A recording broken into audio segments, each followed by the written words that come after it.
let's start with something contentious, I suppose. Tammy and I went out on a limb recently and interviewed Tommy Robinson. I saw. I've been watching Tommy for a long time, and he's struck me as particularly interesting. Well, for two reasons. The first reason, I suppose, is because he is a genuine working class guy, and for better or worse. And second, I haven't seen anyone anywhere who's been more unwavering in his commitment to reveal the atrocities of the grooming gangs in the UK, which are organized patterns of activity that are very pervasive, that are so terrible that it's almost impossible to talk about them without sounding like a conspiracy theorist.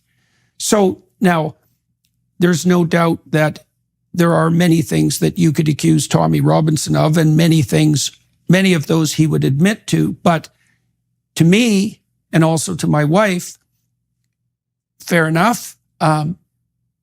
But the fact that he's pointed his finger at something that seriously needs to be attended to and has paid a major price for it is also not ignorable. It's like, do we expect someone who's brave enough to do that to also be perfect in every regard? That's asking a bit much, given that there's many people who, in principle, have moral characters much more unsullied than Tommy Robinson, who are cowering in silence constantly in the face of this absolute brutal atrocity.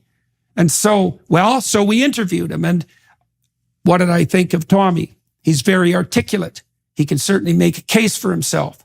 And then I thought it was up to the audience to listen and to make their own judgment. Now, that was before the recent march that Robinson and his crew organized in London, which, in my estimation, I'm interested in your perspective, went as peacefully and well as the protests in Ottawa, which it was modeled after. And so I thought his crew handled that extraordinarily well. Now, in the aftermath of those protests, of course, all sorts of chaotic hell has broken loose. And, why don't you are much closer to such things than me? I mean, being a denizen of that country, I'm looking from outside, trying to make sense out of it. But my sense at the moment is that the UK is somewhat of a tinderbox. And so... Yes, and I wish it hadn't been so predictable. I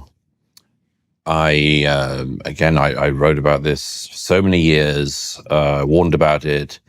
The Strange Death of Europe was largely my last-ditch attempt to warn my own society of birth and other Western countries not to go down the path that they were precisely going down.